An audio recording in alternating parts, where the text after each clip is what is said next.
Today on the channel I have this, a Seat Ibiza Cupra, and I have its owner Dan here with me because this is no ordinary one. This is modified, and it is one of the most stripped out cars we're going to have on the channel since my Civic. I can't wait to deep dive into this. I know nothing about these little Spanish hot hatches, so let's dive in.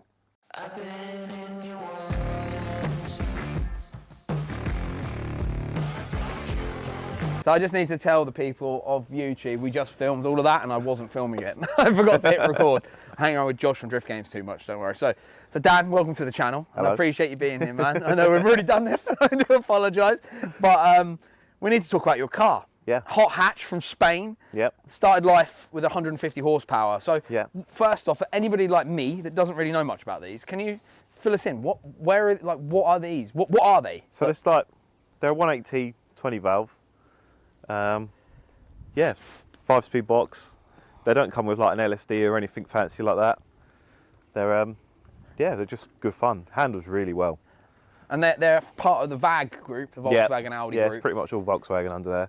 On the front end though, you said it was shared with a Volkswagen. Oh, so yeah, it's like a Mark III slash like Polo 9M3 front end with the subframe and all that, and then a Polo 6N2 sort of rear end. So it's like a chop and change. Cool. Most Seats were really just like a parts bin car. Awesome, man. And you said that they start life with 150 brake horsepower. Yeah. This one, on the other hand, nearly 270, maybe around there. We'll claim it for the title, 270. Yeah, that too. That's a vast increase. And what have you done to get that to that? Are we able to see it if we open the bonnet? Yeah, it's not nothing pretty under there. It just kind of works. Yeah, but this is a track car, right? So yeah, definitely. While you do that, I'm going to bring the other camera closer so they can see too. Can you talk us through what is going on in this engine bay? Yeah, so standard engine, standard bottom end, for 1.9 TDI oil pump, which is a bit weird, and then a KO3S hybrid turbo, front mount intercooler, all the pod pipes, things like that, coil packs, and a VR6 clutch. VR6 clutch, and that's once again the sharing the parts with the Volkswagen group. And as one of the guys that owns and builds these cars, does that make it more convenient? I assume. Yeah, everything's cheap. Everything's really cheap. Yeah. Yeah, you can't really. I mean, I've done about 10,000 miles in it already, and it's never let me down once. That's awesome. And I kick the shit out of it. That's what we love to hear, man. And you actually use this on track too, right? Yeah, it's Brands Hatch at the start of the year, and we was trying it because it does burn oil a little bit. It's this original engine. It's got 130k, and yeah, I was trying to blow it up. I was out for 20 minutes with no break, no stops, and it just took it all day. Love it, man. I love it. Well, I'm really glad you brought it down. What suspension and stuff does this run? Have you got this on coilovers? Or no, it's not coilovers. It's Bilstein shock and spring. Oh, cool. Really nice. Really nice. All polybushed all the way through. Excellent. Rear strut brace, rear anti-roll bar, and it's got front rear and front lower strut brace as well. Cool. I only really fix it or play with it when it breaks. Yeah, yeah. And then, yeah, just kick the crap out of it. Awesome, man. Awesome. Thank you for showing us this. This is awesome.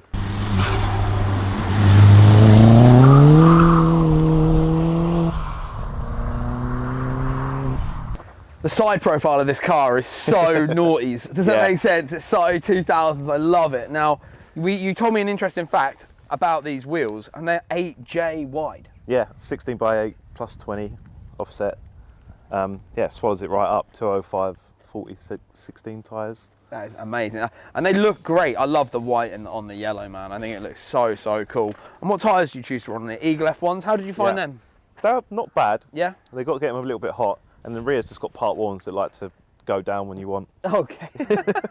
Gives me loads of confidence getting in it. We need to show people the inside of your car here. So you actually do use this on the road. Yeah. But let me grab that other camera because I can't not let everyone see this in high def because, oh my God, it looks so cool. This is definitely one of the most stripped out cars I've had on the channel for a long time. As you can see, nothing. There is nothing in here. We've got harnesses, the strut bar on the back. Is that one made for these cars, or have you made that to fit? For the car, yeah. Yeah, cool. Or for a Polo actually, but yeah. Oh really? Yeah. Just fits. Perfect. We've got the Cobra bucket seats, and also interestingly, we've got the 612 logo on there, which is a company in England that does motorsport parts and vans, I think as well. I think they do vans as well, do they? I'm not sure. But yeah, it's funny. 612, 621, same thing. I actually sold them a set of wheels once, interestingly. Then we've got the bright orange Luke harnesses in here too. OMP mounts on the floor. We've got all kind of gauges and stuff down here. And it breaks down. And a fire extinguisher too.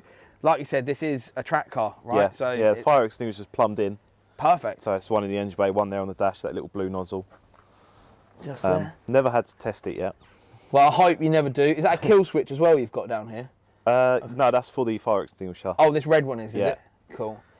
We don't really have much in here. No, There's not really a huge amount to talk about. Got the Momo gear knob. That's like a proper noughties mod as well. Yeah. When I say noughties mod, you know what I mean, right? It's like a mod from the 2000s. Yeah. You've got the steering wheel as well.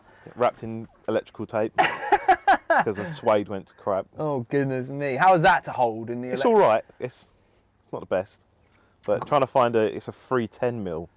Trying to find something that same size they're not cheap either. 310mm behind me. Got the white gauges. I assume they're the standard Cupra gauges, are they? They look quite nice. Yeah, like I said, there's not really a huge amount to. No, the only thing left really is steering wheel, seats, clocks, and the sound deadening. And that's a proper track car to me. Absolutely love it.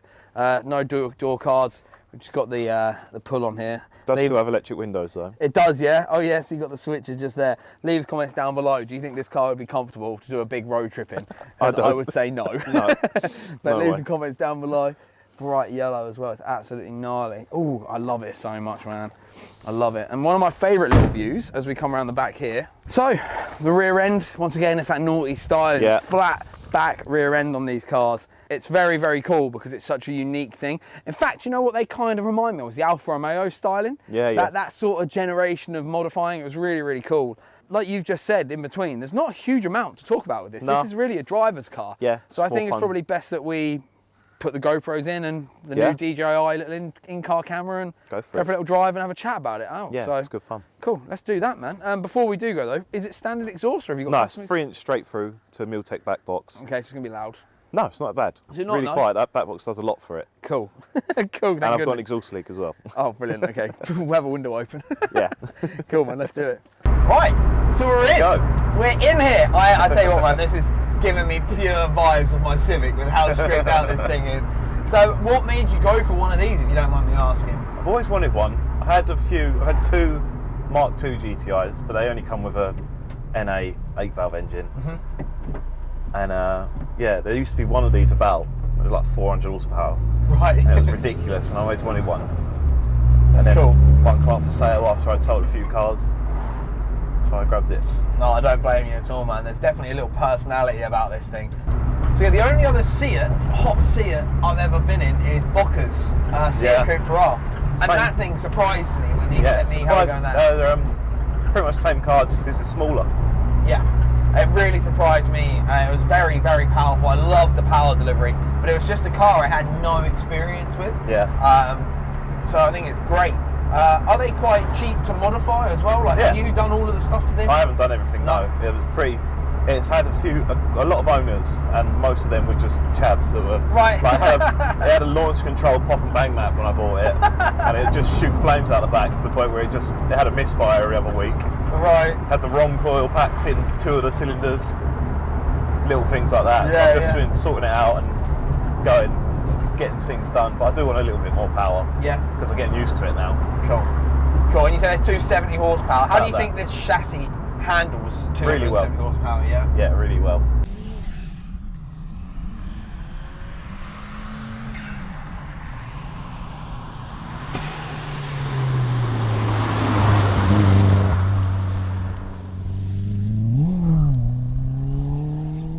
So with owning it, you said you've had it nearly a year. Have you had any issues as such so far in ownership? Nothing. None at all, no? Literally, it's just, it burns oil, so you just pour that in whenever it needs it, and then it's good to go. Love that. I love hearing little stories where it hasn't been absolute nightmare ownership and you've actually been able to enjoy it. Do you have future plans for this thing? Yeah, I definitely want some more power. I don't know whether to go bigger. I only want sort of 300, 350 maybe, because I think anything more and you just can't really use it. Pure wheel spinning everywhere. Yeah, like even in the wet this will spin third gear. Yeah, really? Yeah, it's ridiculous. And then because you can keep your foot flat through most of the corners in this. Excellent. As it is.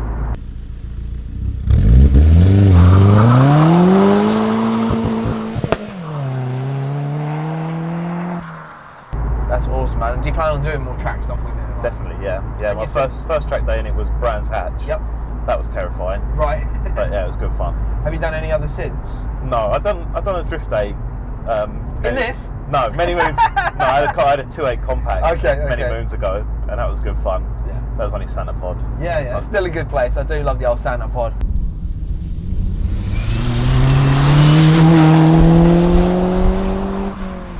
You said the future plans is more power. Will you just achieve that through bigger turbo, or do you have to do more internal work to the engine on these? So the only thing holding it back now is the wastegate spring. Right, okay. Just a spring? Yeah, wastegate spring, because it's got a red one, which is about 10 pound. But, right. I didn't know that was in there.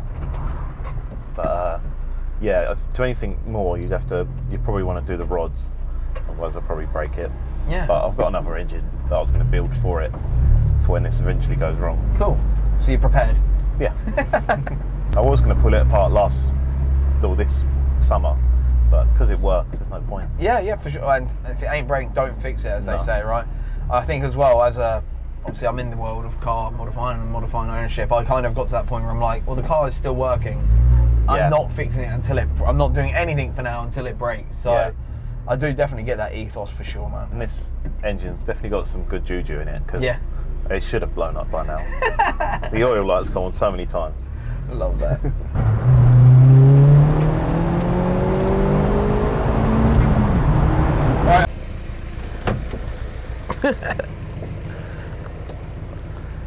So that brings us to the end of the video. I really hope you've liked the Ibiza. Bright yellow, bit of Spanish sunshine on the channel for what is a very dreary day here in Essex. I want to thank Dan for bringing it down, and I want to thank you guys for watching this video. Stay tuned, and I'll see you in the next one.